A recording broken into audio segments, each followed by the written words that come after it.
Louvado seja o Teu nome, Senhor. Prepara o nosso coração, a nossa vida, Pai. Ó Deus, prepara tudo aquilo que vai acontecer aqui. Afinal de contas, não existe um culto normal ou igual ao outro. Nós sabemos que o Senhor vem de formas diferentes todas as vezes, Pai. Tem dias que o Senhor vem de um jeito, tem dias que o Senhor vem de outro, mas o importante é que o Senhor venha. O importante é que o Senhor venha, não importa a maneira. Aleluia, todos acharam? Versículo 27 do capítulo 20. E logo disse a Tomé: põe aqui o seu dedo e veja as minhas mãos. Estenda também a sua mão e ponha no meu lado. Não seja incrédulo, mas crente. Eu vou ler de novo. Jesus aqui, ele está falando para Tomé. Versículo 27, eu vou repetir. E logo disse a Tomé: põe aqui o seu dedo e veja as minhas mãos. Estenda também a sua mão, as suas mãos e ponha no meu lado. Não seja incrédulo, mas seja crente. Pode se assentar, pode ficar à vontade. Nesse momento vou pedir para que alguém pegue um pouquinho d'água para mim, fazendo um favor. A boca já está seca. É só começar a falar que a boca fica seca. Aleluia. Queridos, vamos meditar então nessa palavra. Eu prometo não ser longo, como sempre, as minhas mensagens são bem curtas, vocês já conhecem, porém, eu sempre creio no poder do Evangelho. Sabe, para a gente entrar nessa palavra, nós temos que entender o contexto dela. A gente tem que entender o que estava acontecendo aqui, para Jesus ter essa conversa com o seu discípulo, Tomé. E é assim que nós vamos iniciar hoje. Após o fato da crucificação de Jesus Cristo, após Jesus ser crucificado, ele decide aparecer para os seus discípulos. Ele decide colocar a cara, ressuscitado agora. Os discípulos, eles estavam em uma casa, com medo, apavorados. Alguns daqueles discípulos estavam presentes no dia da crucificação. Sabe, teve discípulo que estava naquela casa, que viu o dia que Jesus foi crucificado, que viu os pregos, viu os tapas, que viu quando cuspiram na cara de Jesus, viu quando pregaram as mãos de Jesus, viu quando colocaram os espinhos sobre a cabeça de Jesus, viu quando Jesus falou está consumado, viu quando fincaram uma lança em Jesus, presenciou a morte de Jesus Cristo. Então agora eles se encontram numa casa fechada, com medo de sofrer algum tipo de retaliação. Afinal de contas, eles andavam com Jesus. Se fizeram isso com o Messias, se fizeram isso com o Todo-Poderoso, eles tinham medo, porque eles achavam que iam fazer isso com eles também. Então agora eles se encontravam dentro de uma casa fechada, não saíam daquela casa, e Jesus então decide aparecer para eles a primeira vez. Jesus aparece para os seus discípulos. Jesus estende as mãos para os seus discípulos e mostra as marcas. Jesus mostra a marca da lança que foi fincada sobre ele. Jesus ressuscitado, ele aparece para os seus discípulos. Então, os seus discípulos, eles ficam com temor. Eles ficam impactados com o que eles estavam vendo, porque eles creram que era o próprio Cristo, que era o próprio Messias, que eles tinham visto morrer. Agora ele estava ressuscitado. Eles ficam impactados com aquilo, com aquela situação. Imediatamente, alguns desses discípulos que estavam nessa casa, obrigado, pastor. Alguns desses discípulos que estavam nessa casa, que presenciaram esse acontecimento da aparição de Jesus Cristo ressuscitado, alguns deles vai sair empolgado dessa casa e vão procurar Tomé e vão contar para Tomé. Eles vão falar: olha, Tomé, nós vimos o nosso mestre ressuscitado. Tomé de fato não acreditou. Nós conhecemos a palavra. Tomé não creu. E mais, Tomé falou: eu só acredito se eu ver e se eu tocar nas feridas dele. Por quê que Tomé não acreditou? Porque na primeira aparição Tomé não estava dentro da casa. Ele ouviu da boca dos discípulos e ele não acreditou. 8 dias se passaram. E esses discípulos estavam agora na mesma casa, no mesmo lugar. Dessa vez, Tomé estava na casa. E Jesus decide aparecer novamente. Jesus decide aparecer para os seus discípulos novamente. Ele aparece dentro da casa, só que dessa vez ele vai direto a Tomé. Dessa vez ele caminha na direção de Tomé. E ele fala esse versículo que nós lemos aqui agora. Jesus caminha na direção de Tomé e ele fala: Tomé, ponha aqui o seu dedo e veja as minhas mãos. Estenda também as suas mãos e ponha no meu lado. Não seja incrédulo, mas seja crente. Jesus fala isso para Tomé. Imediatamente, Tomé fala: Senhor meu, Senhor meu. Assim como os discípulos na primeira aparição, Tomé ele vai ficar impactado. Tomé ele vai ficar com o coração cheio de temor. Tomé ele vai ficar impressionado, porque quando ele tocou nas feridas de Jesus, quando ele tocou nas marcas de Jesus, ele acreditou que realmente o Messias tinha ressuscitado. Aleluia! E esse é o contexto dessa história. E nós vamos meditar nessa palavra.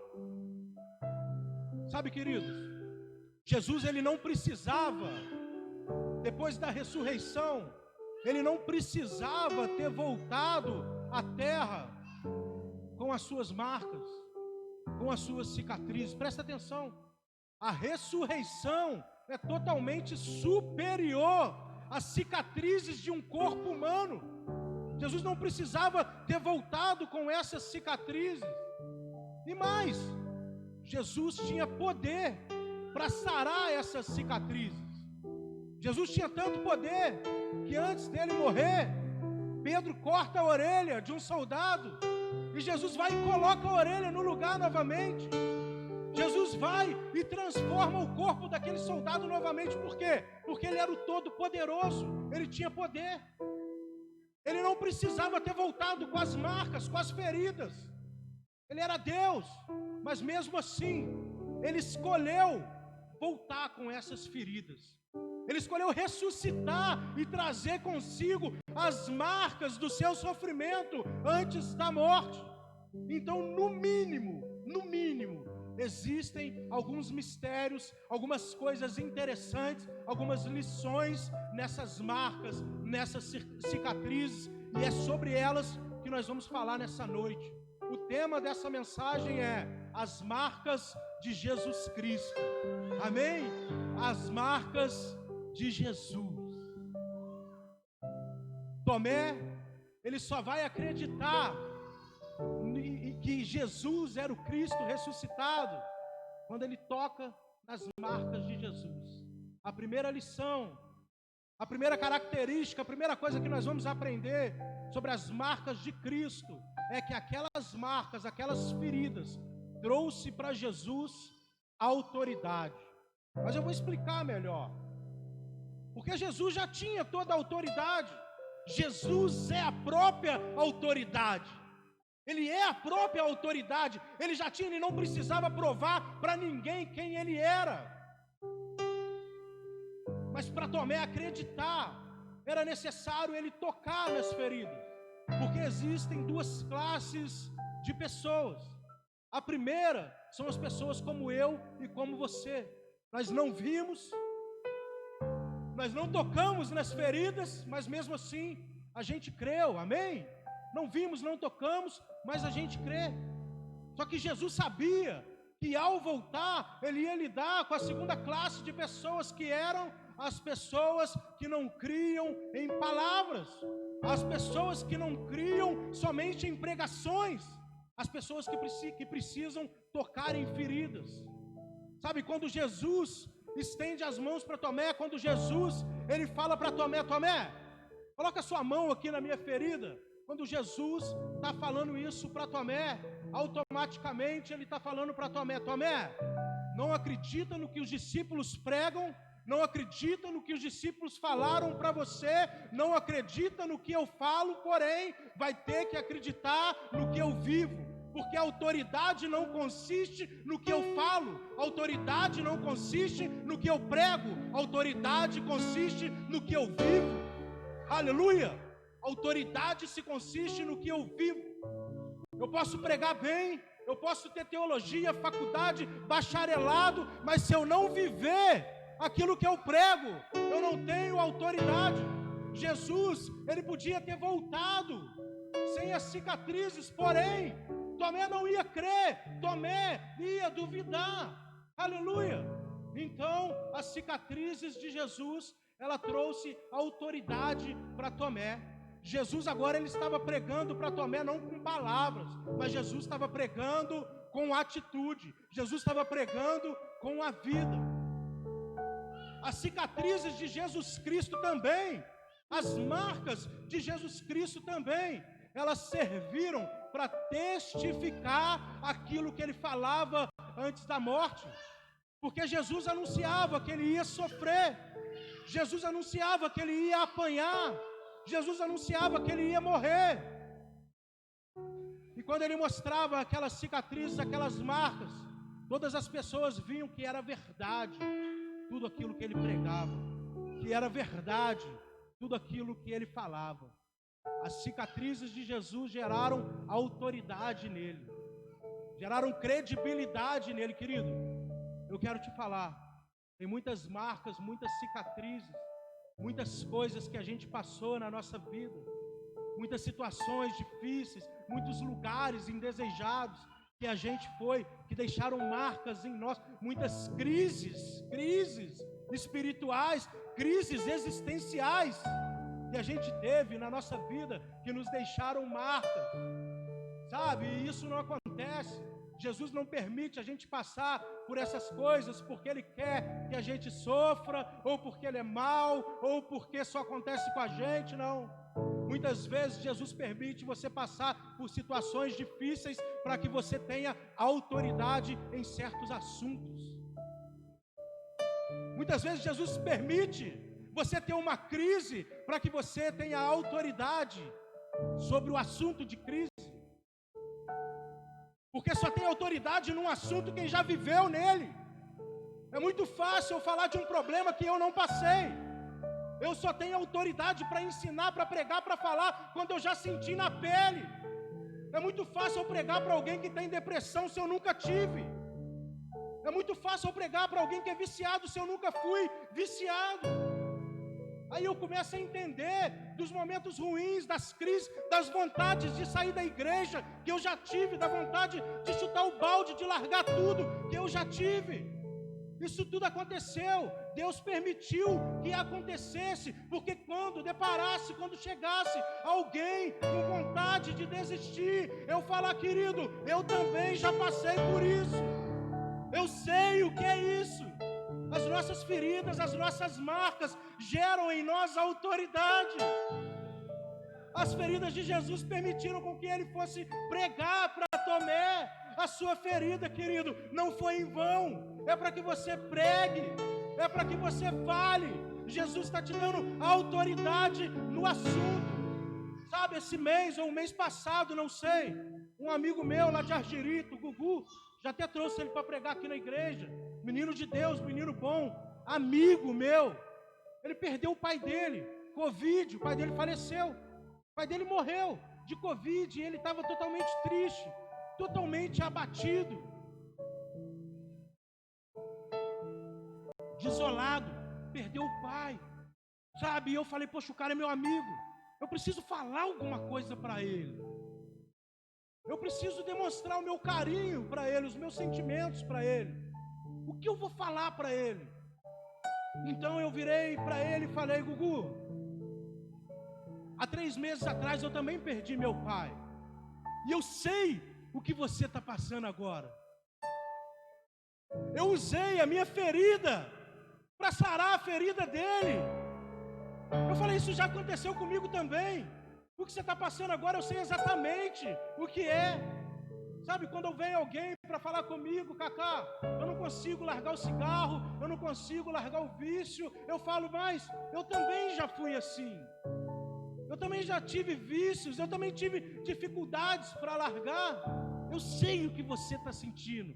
Ou você pensa, eu vou fazer uma pergunta para você agora. Ou você pensa que todo mundo que está preso no vício é viciado porque quer. Ou você pensa que todo mundo que está na homossexualidade é homossexual porque quer. Ou você pensa que todo mundo que está depressivo tem depressão porque quer. Não, não, querido, não fale do que você não viveu. Não fale do que você não sentiu na pele. Não julgue sem conhecer o sofrimento, sem conhecer a dor, sem conhecer a luta. Você pensa que todo mendigo que está na rua, ele está lá porque ele quer. Não, não é bom ser um viciado. Não é bom morar na rua. Não é bom essas coisas. E a maioria dessas pessoas até quer sair dessa vida, mas não tem força para sair. A maioria dessas pessoas não deseja ter depressão, ter ansiedade. Ninguém deseja ter isso, mas não tem força para sair. E você já teve, Jesus já te curou. Agora você precisa pregar para essas pessoas. Porque as feridas em nós, quando são cicatrizadas, quando são saradas, agora elas servem para sarar outras pessoas. Oh, aleluia, aleluia. Jesus está sarando pessoas aqui hoje. Jesus está sarando, está cicatrizando feridas abertas aqui hoje. Ei, querido, Deus permitiu que você passasse por isso tudo, para que lá na frente Ele te usasse nessa área. É nessa área que Jesus quer te usar. É na sua fraqueza, é na sua queda, é na sua luta. É ali que Ele quer te usar. Oh, randalabaçou.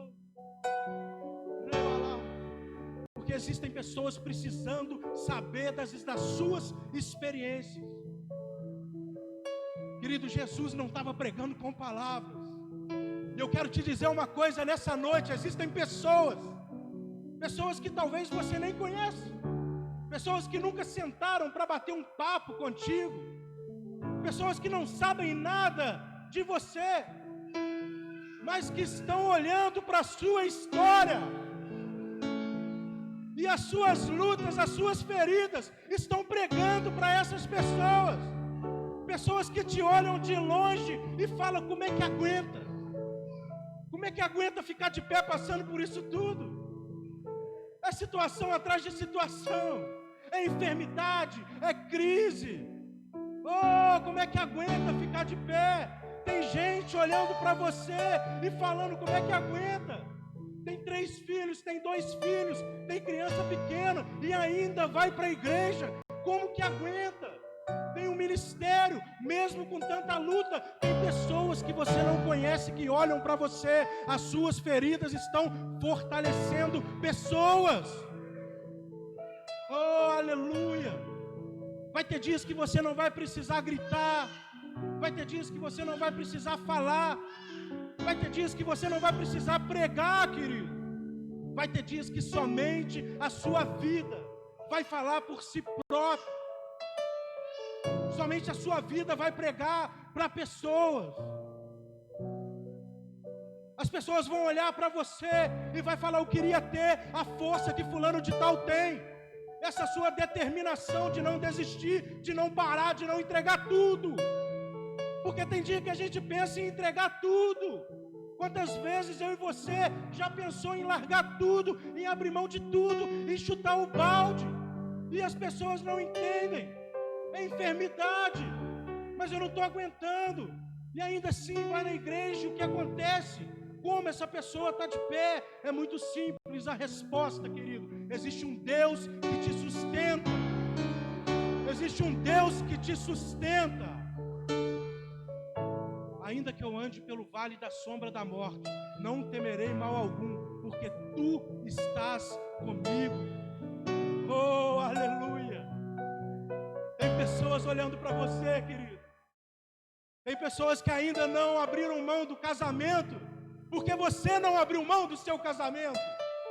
Tem pessoas que ainda não saíram da igreja, porque olharam para você e viram que você não saiu da igreja. pessoas que não desistiram de um ministério, porque viram que mesmo com tanta dificuldade, com tanta luta, viram com tantas situações, você ainda continua de pé. Oh, aleluia! Oh, louvado seja o nome do Senhor. Ah, mas eu não sei pregar, eu tenho vergonha para falar, eu tenho vergonha para cantar.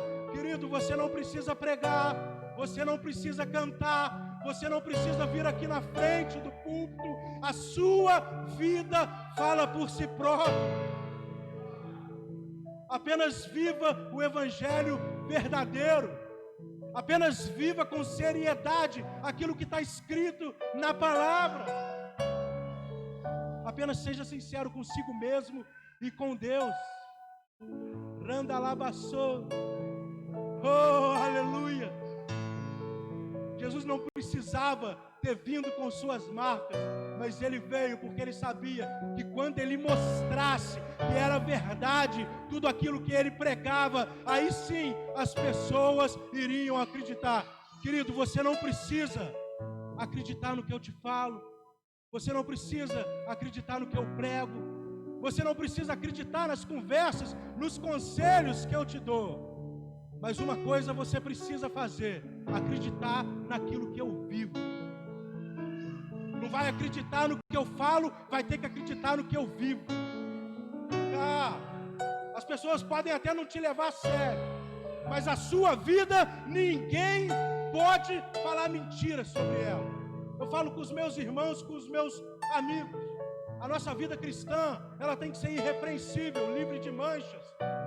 Quando as pessoas vierem falar da minha vida, da sua vida, tem que ser mentira. Se alguém falar alguma coisa contra você, tem que ser mentira, tem que ser calúnia. Porque a pior coisa que tem é quando alguém vem falar de algum amigo meu da igreja, e vem falar: fulano de tal fez isso, fez aquilo. E a pior coisa que tem é quando a gente descobre que é verdade isso que estão falando. Querido, se alguém vier fazer alguma acusação contra mim e contra você, tem que ser mentira, porque a nossa vida é irrepreensível. Santidade. Nós precisamos voltar a esse conceito de sermos santos. Sede santos, porque eu sou santo.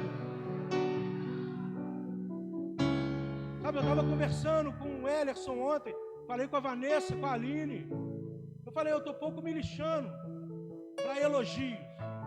Sabe, quando eu subo no púlpito para pregar, ou quando eu vou ministrar algum discipulado, alguma coisa, sabe, eu não quero mais esse negócio dos outros ficar me elogiando e falando que lindo, está pregando muito, que maneiro, que bacana. Sabe, eu não quero isso. Sabe, menos elogio e mais vida transformada. Porque eu posso pregar a melhor mensagem aqui, pode vir o melhor pregador aqui e pregar o melhor sermão da sua vida. Se na hora que você passar daquela porta para fora, você decidir pecar, o sermão não adiantou. Então, menos elogio e mais vida transformada. Aleluia! Jesus não estava preocupado se as pessoas iriam gostar do sermão dele. Ele simplesmente falava: é necessário nascer de novo.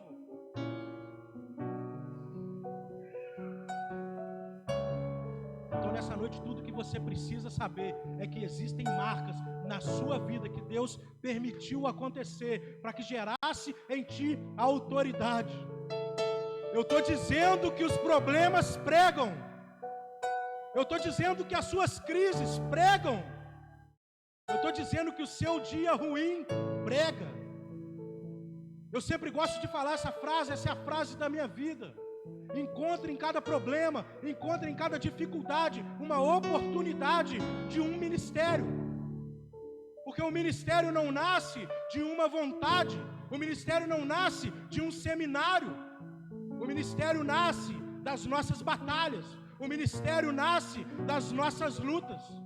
O ministério nasce de uma vida de queda, uma vida de batalha, uma vida suportando. Não é o quanto eu faço, é o quanto eu aguento apanhar. É quantas porradas da vida eu já tomei, e mesmo assim eu estou de pé. Oh, aleluia.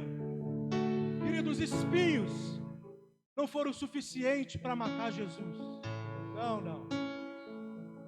Os tapas na cara dele não foram suficientes para matar Jesus. Os espinhos nas mãos e nos pés não foram suficientes para matar Jesus. Pilatos não foi suficiente para matar Jesus. Herodes não foi suficiente para matar Jesus. A cruz não foi suficiente para matar Jesus. A morte não foi suficiente para matar Jesus. E não são essas feridas em você que vai ser suficiente para te matar também. Oh, aleluia. Está sofrendo, mas está de pé. Está ferido, mas está de pé. Está em crise, mas está de pé. Porque não vai ser qualquer coisa que vai te derrubar. Porque não vai ser qualquer calúnia contra o teu nome que vai te derrubar. Não vai ser uma enfermidade que vai te derrubar.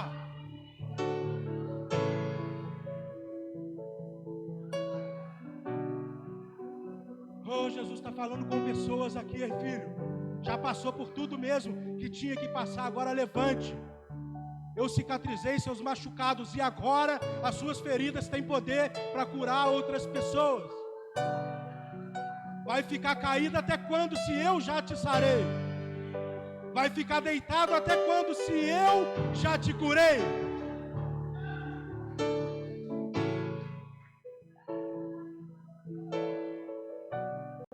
Depressão é mentira sobre a sua vida.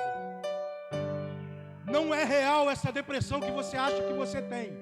Não é real, é mentira. Deus está te falando aqui agora. Não é real essa depressão que você tem. É mentira do diabo. Deus já te curou. Levanta a cabeça e saia do quarto.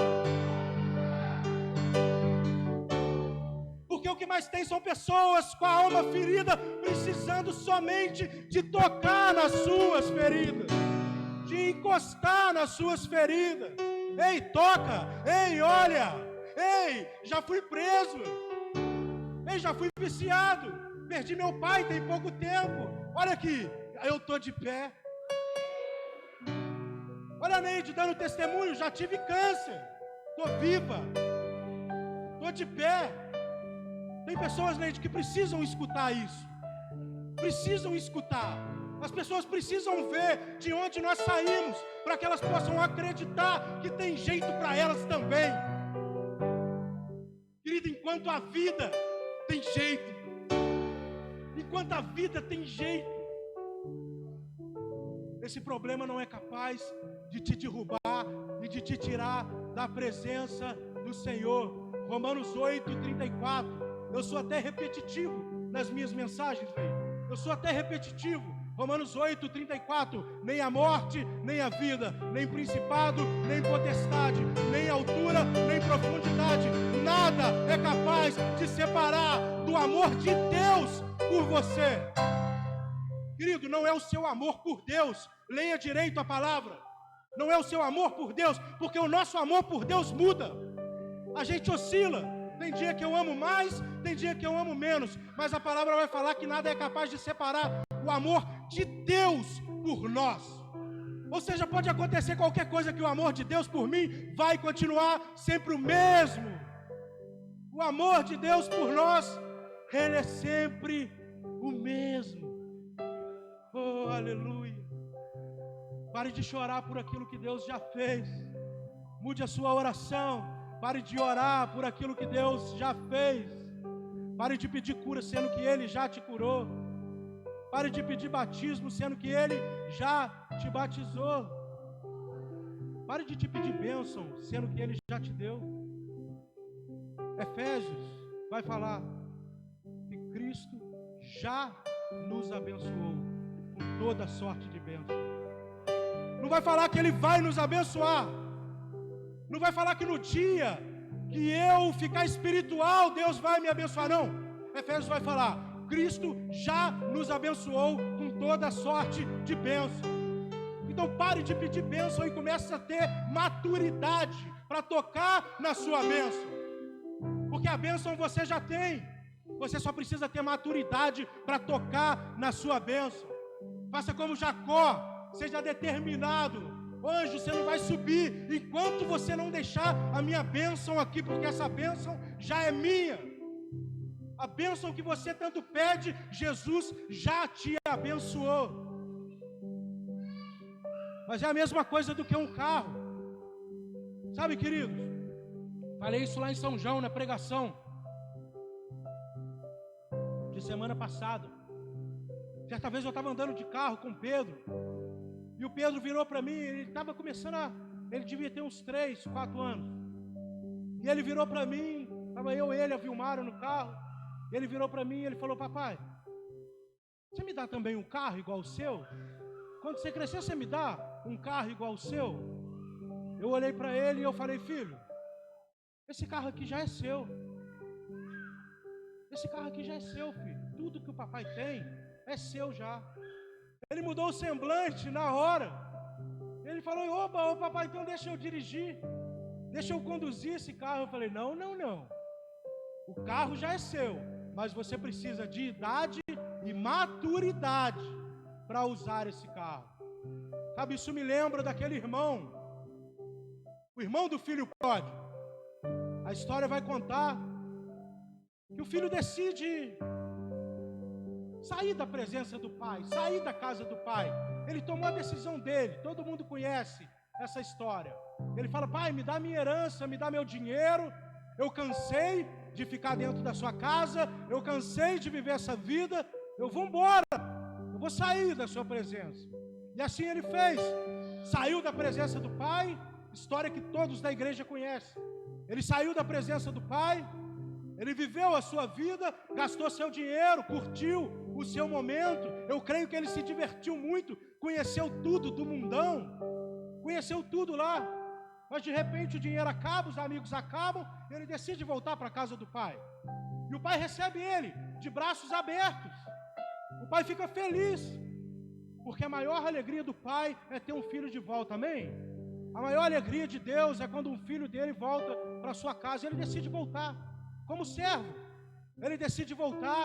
O pai o recebe como um filho. O pai mata ali um animal para fazer um churrasco e comemorar. Opa, meu filho voltou para minha casa, eu estou feliz. E ali ele mata e tem festa. Aí o irmão que nunca saiu da presença do pai, o irmão que sempre esteve com o pai, ele fica bravo, ele fica triste. Ele fala: pai, eu sempre estive aqui contigo, trabalho com o Senhor desde sempre, desde pequenininho, e o Senhor nunca matou um cabrito para mim. E o pai então olha para aquele irmão, para aquele homem, e ele fala: realmente você não entendeu nada, tudo que está aqui é seu. Você não precisa pedir por coisas que eu já te dei. Nós ouvimos uma mensagem, eu, Dudu e pastor, e o tema da mensagem era: está consumado.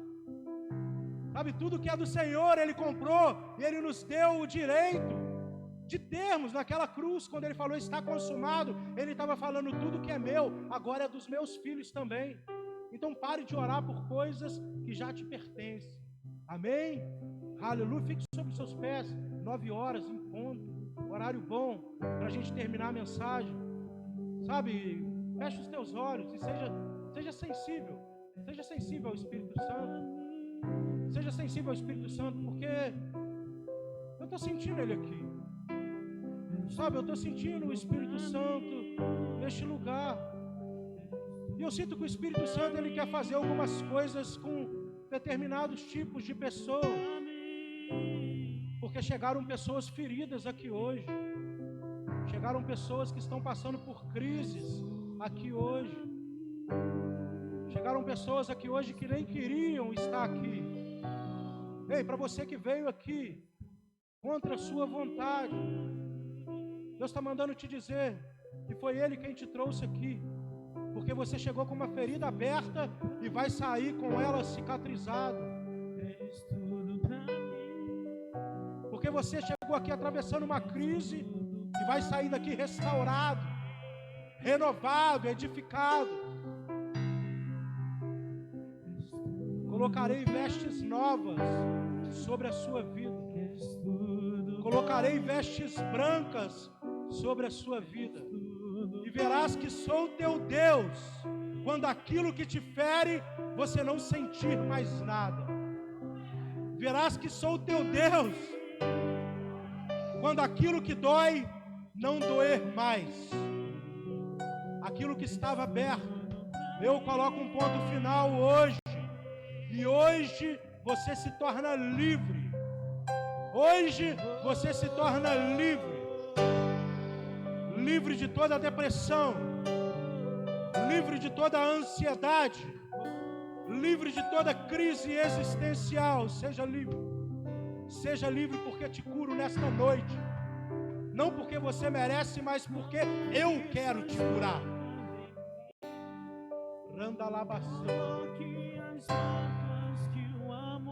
Seja sensível ao Espírito Santo nessa noite.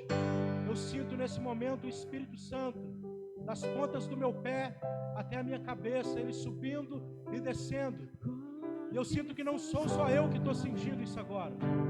Ei, você que está sentindo esse mover do Espírito Santo dentro de você, não limite, não limite, não limite, não limite, não limite, não prenda mais o Espírito dentro de você. Não prenda mais o Espírito dentro de você. Não limite o agir do Espírito Santo dentro da sua vida. Eu sinto as minhas mãos pegando fogo agora. Eu sinto as minhas mãos pegando fogo agora. E eu sinto que não sou só eu que estou sentindo isso. Ei, você que está com as mãos também pegando fogo. Coloca as suas mãos para o alto e começa a glorificar a Ele. Começa a exaltar. Exalte ao Senhor como há muito tempo você não faz. Glorifique a Ele como há muito tempo você não faz. Ele está querendo ouvir a tua voz hoje. Ele está querendo ouvir o teu clamor hoje. Dê um grito de liberdade. Um grito de liberdade.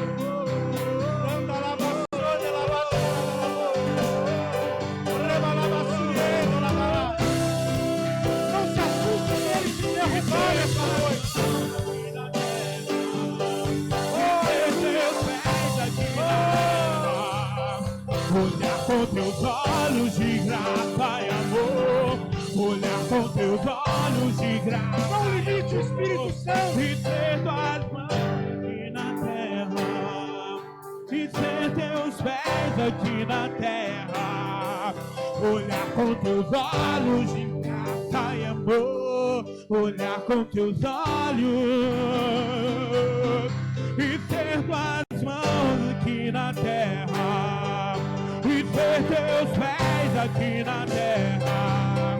Olhar com teus olhos de graça e amor. E amar como você me ama. É o mínimo que eu poderia fazer por tudo o que você fez por mim. E amar como você me ama. É o mínimo que eu poderia fazer por tudo.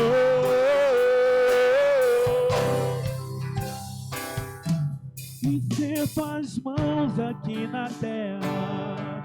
E ter teus pés aqui na terra.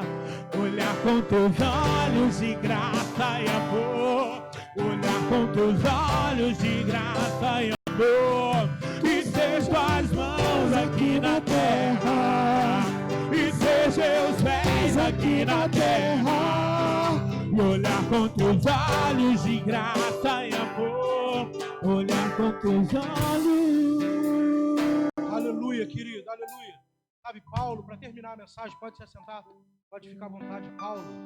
Paulo, o apóstolo de Cristo, logo depois dele escrever a sua carta aos Gálatas, logo depois dele escrever a carta aos Gálatas, uma carta que foi contra todo tipo de religiosidade, uma carta que os judeus eles defendiam que para ser salvo precisava ser circuncidado, obedecer toda a lei de Moisés.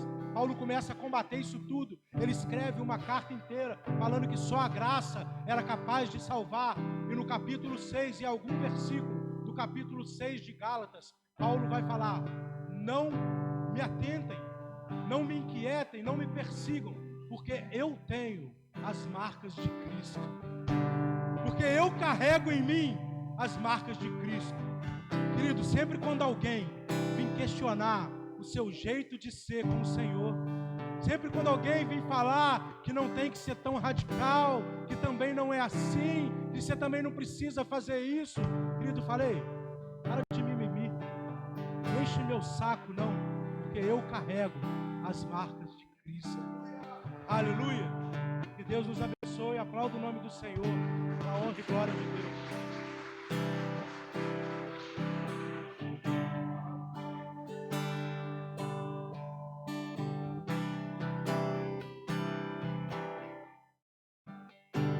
Glória a Deus.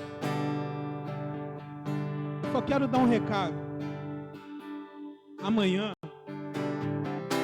às 19 horas, nós estaremos lá na congregação com o trabalho Escola de Ministros. Meu irmão, se você nunca foi, eu não vou falar o que acontece não. Vai lá e vê com os teus próprios olhos o que Deus tem feito no nosso meio. E domingo, às 19 horas e 30 minutos, estaremos aqui para adorar e engrandecer ao nome do Senhor, porque o culto está na responsabilidade da juventude.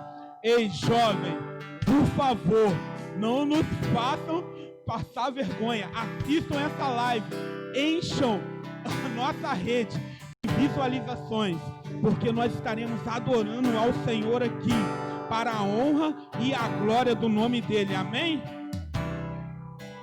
Amém, irmãos? Glória a Deus, né? Louvado seja o nome do Senhor. Vamos colocar sobre os pés para a gente estar nos despedindo dos outros. Mas olha, como diz é duro esse discurso, né? Mas viva Cristo. Amém, irmão? Viva Cristo. Viva Cristo, né? É isso que a gente tem que fazer. Chega de confrontar as coisas aí fora aí. Tem uma vida digna diante do Senhor Jesus. Viva o cristianismo. Vamos viver a palavra de Deus. Nada mais, só isso. Amém? Que a graça e a paz do nosso Senhor e Salvador Jesus Cristo, amor do nosso Deus Pai Todo-Poderoso, Criador dos céus e da terra, e as doces consolações do Espírito Santo de Deus seja com cada um de vós, hoje e para todos sempre. Amém. E as palmas mais uma vez, ela glorifica o Senhor Jesus. Vão na paz e Deus abençoe. Até um final de semana abençoado.